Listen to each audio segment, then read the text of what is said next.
عام 1891 في بلدة هيكوري في ولاية ميسيسيبي الأمريكية ولدت طفلة اسمها جورجيا تان. ولدت في أسرة غنية، كانت أمها امرأة حسناء وأبوها السيد جورج تان كان يعمل قاضيا في المحكمة العليا. داخل منزلهم الفخم لم تكن الأمور تسير على ما يرام، لأن والدها كان متكبرا ومتسلطا، ومنذ الصغر لم تكن جورجيا سعيدة في حياتها. عام 1913 تخرجت جورجيا من كلية مارتا واشنطن في فيرجينيا بشهادة في الموسيقى، وعملت معلمة لفترة قصيرة قبل أن تكرس نفسها للشأن الاجتماعي. كان العمل الاجتماعي من المهن القليلة التي يمكن للنساء من طبقة عائلة تان أن يعملن بها، وعلى الرغم من أن جورجيا لم تكن من النوع الذي يتعاطف مع الضعفاء، إلا أنها اختارت العمل بهذه المهنة للهروب من منزلها المقيت. عثرت جورجيا على وظيفة في دار للأيتام تدعى كيت ماكويلي باورز ريسيفينج هوم في مدينة جاكسون في ولاية ميسيسيبي. كانت جورجيا مثلية الجنس، لذلك لم يكن لديها أمل في الزواج وإنجاب الأطفال كما هو حال معظم النساء الأخريات. كما كانت لديها نظرياتها الخاصة عن المجتمع، والتي كانت تشبه الأفكار النازية إلى حد كبير. كانت تؤمن بضرورة تحسين الأجيال القادمة، وتعتقد أن الأشخاص الأغنياء هم نوع بشري أعلى من الفقراء، وكانت تقول دائما أن الفقراء لا يصلحون أن يكونوا آباء أو أمهات. وبعد عثورها على وظيفة في دار الأيتام، بدأت جورجيا بترجمة معتقداتها ونظرياتها إلى أفعال على أرض الواقع. استغلت قلة القوانين التي تنظم التبني في الولايات المتحدة، وبدأت تفصل الأطفال عن عائلاتهم الفقيرة من غير وجه حق بدعوى الإهمال، وذلك بمساعدة والدها القاضي جورج تان. وبعد فصل الأطفال عن أهلهم كانت تعرضهم على عائلات غنية للتبني، رغم أن التبني لم يكن أمرا شائعا لدى الأمريكيين في ذلك الوقت. أحد أول الأمهات التي قامت جورجيا باستهدافها كانت امرأة تدعى روز هارفي. كانت روز أرملة مسكينة تعيش مع طفلها الصغير، وكانت مصابة بمرض السكري. أخذت جورجيا الطفل وطلبت من والدها القاضي أن يوقع على أوراق يقر فيها أن روز لا تصلح لأن تكون أماً، وأنها تخلت عن طفلها بإرادتها. تم تبني أونيكس فيما بعد، ولم تستطع روز استعادة طفلها رغم أنها وكلت محامياً. تم فصل جورجيا من وظيفتها بسبب أفعالها، ولكنها اكتشفت خلال فترة عملها أن بإمكانها تحقيق ثروة لنفسها من خلال عرض الأطفال للتبني. كانت رسوم تبني الأطفال تختلف من ولاية لأخرى. في ولايات مثل ميسيسيبي وأركانسا كانت تصل رسوم تبني الأطفال إلى $750، بينما في ولايات أخرى مثل تينيسي كانت الرسوم $7 فقط. لذلك انتقلت جورجيا عام 1924 إلى ممفيس في ولاية تينيسي، حيث أقل رسوم لتبني الأطفال، وعملت هناك في جمعية تينيسي تشيلدرنز هوم لرعاية الأيتام، وما لبثت أن أصبحت مديرة تنفيذية لها. استغلت جورجيا منصبها الجديد وأسست لنفسها تجارة سوداء لبيع الأطفال. كانت جورجيا تجمع الأطفال بكل الطرق الممكنة لجمعية رعاية الأيتام، والتي حولتها إلى مزرعة للأطفال. لم تكن تجمعهم لوحدها، بل كان لديها فريق لرصد الأطفال، معظمهم من العمال الاجتماعيين والممرضات. بناء على توجيهات جورجيا، كان الأطفال يختطفون من الشوارع والكنائس، وحتى من رياض الأطفال. الكثير من الآباء كانوا يتركون أطفالهم في دور الحضانة في الصباح، وعندما يعودون لأخذهم يقال لهم أنهم أخذوا من قبل موظفي الرعاية الاجتماعية. كانوا أيضا يأخذون الأطفال من أمهات حكم عليهن بالسجن مدة من الزمن، ومن النساء اللاتي أدخلن مشافي الأمراض العقلية. وبما أن الطلب كان كبيرا على الأطفال حديثي الولادة، كانت جورجيا ترشي الممرضات في المستشفيات، حيث يخطف الطفل مباشرة بعد الولادة. ويقال للأم أن طفلها ولد ميتا. تقول إحدى الأمهات محتجة على ذلك: ولكنني سمعت صوته وهو يبكي، وعندما طلبت منها مشاهدة جثة الطفل قالت لي أنهم دفنوه. أما بالنسبة للأمهات غير المتزوجات فقد كان يطلب منهن توقيع بعض الأوراق التي كان يقال لهن أنها روتينية مباشرة بعد الولادة، وحتى قبل أن يستعدن وعيهن بشكل كامل. وفي الحقيقة هذه الأوراق ما هي إلا أوراق تنازل عن المولود للتبني. وعلى الرغم من أن الآباء والأمهات كانوا يذهبون إلى الشرطة، إلا أنهم كانوا متدنيي التعليم وليس لديهم ما يكفي من المال. كانوا يناضلون للوقوف ضد جورجيا تان، والتي كانت غنية جدا ولديها علاقات كثيرة مع النظامين القضائي والسياسي، حيث كانت شركة جورجيا القاضية كمال كيلي تساعدها في فصل الأطفال عن أهلهم بشكل قانوني. حصلت جورجيا أيضا على حماية عمدة ممفيس القوي والفاسد إدوارد هول كرامب، وعندما ازداد عدد الأطفال في الجمعية بشكل كبير استطاعت بفضل هذه الحماية إنشاء دار إضافية للأيتام خاصة بها دون الحصول على أي ترخيص. كانت جورجيا تختار أجمل الأطفال الرضع وتلبسهم أجمل الملابس لكي يظهروا بمظهر جميل أمام العملاء الأثرياء.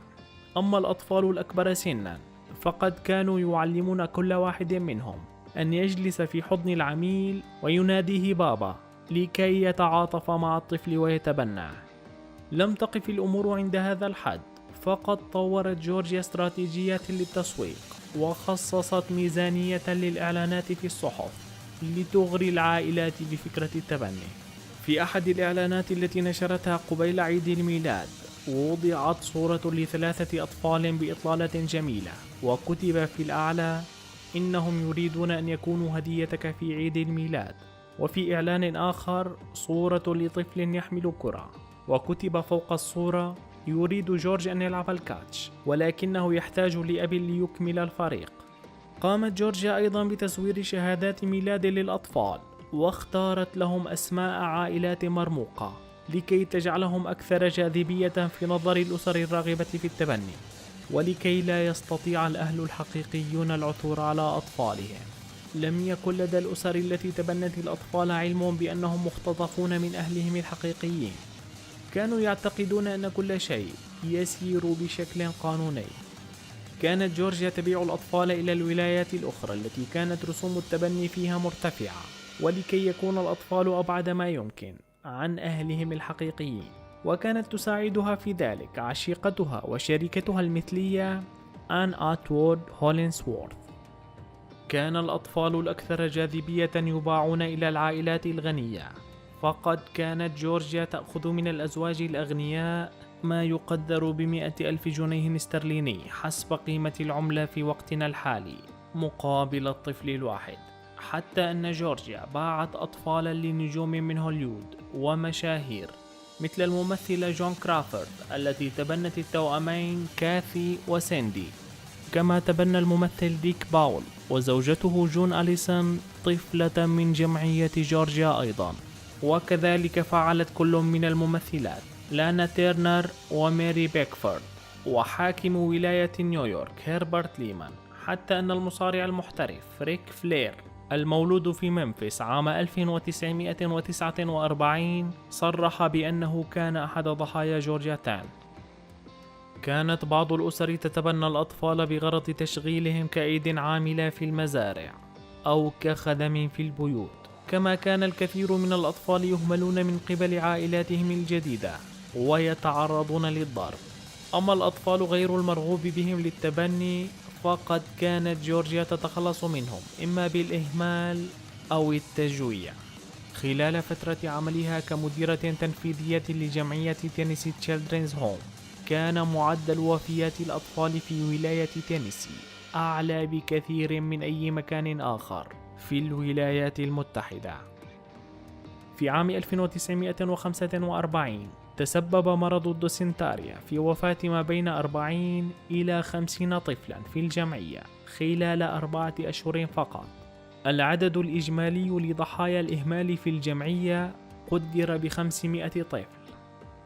وعلى الرغم من ذلك كان يشاد بجورجيا تين في الصحافة الأمريكية لأنها جعلت التبني أكثر قبولا لدى المجتمع الأمريكي، وكانت توصف بأنها النور الذي يقود قوانين التبني في البلاد. كانت جورجيا تين شخصية مرموقة جدا، وكانت تعطي محاضرات عن التبني وتربية الأطفال، حتى أن إلينور روزفلت زوجة الرئيس الأمريكي فرانكلين روزفلت كانت تستشير جورجيا في شؤون الأطفال. كما أن هاري ترومان دعاها لحضور حفل تنصيبه كرئيس للولايات المتحدة عام 1945. بحلول عام 1950 بدأ المسؤولون تحريات طال انتظارها عن أعمال جورجيا تين. تبين من خلال هذه التحريات أن جورجيا قامت بخطف وبيع أكثر من 5000 طفل خلال الفترة بين عامي 1924 و 1950، وقد قدرت الثروة التي جنتها من بيع الأطفال بأكثر من $1,000,000، أي ما يعادل أكثر من 10 ملايين دولار في وقتنا الحالي. تبين أيضا أن بعض الأطفال تعرضوا لاعتداءات جنسية خلال إقامتهم في الجمعية، حيث كانت جورجيا تتحرش ببعض البنات التي تم اختطافهن، عدا عن أنها كانت تبيع أطفالا لرجال غير متزوجين ويميلون جنسيا للأطفال. يقول المحقق روبرت تايلر الذي كان مسؤولا عن ملف جورجيا تين واصفا ما رآه في دار الأيتام: لقد كان الأطفال يموتون في عهدتها كالذباب. كانت تين مريضة جدا أثناء التحريات ولم يتم التحقيق معها أبدا، وهذا كان أمرا جيدا للسياسيين الذين تعاونوا معها في تجارة بيع الأطفال. في 15 من سبتمبر عام 1950 وقبل انتهاء التحريات ب3 أيام فقط، ماتت جورجيا تين بسرطان الرحم قبل أن تحاسب على جرائمها. كشف حاكم ولاية تينيسي في مؤتمر صحفي أن جورجيا تين لم تكن ملاك التبني كما زعمت. لم يشر إلى اختطافها للأطفال أو إهمالهم أو موت الكثيرين منهم في كلامه، بل كان تركيزه موجها على كسبها غير المشروع من خلال بيع الأطفال، رغم أن الجمعية كانت تتلقى دعما من الحكومة.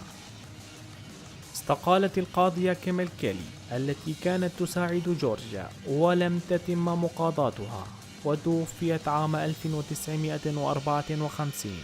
أما جمعية تينيسي تشيلدرنز هوم فقد تم إغلاقها نهائيا. لم يكن ممكنا التراجع عن الأضرار التي ألحقتها جورجيا تين حتى بعد كشف الحقيقة. معظم الضحايا بقيوا عند العائلات التي تبنتهم، ولم يجد الأهالي الحقيقيون طريقة للوصول إلى أولادهم، لأن جورجيا كانت تغير معلومات الأطفال الحقيقية.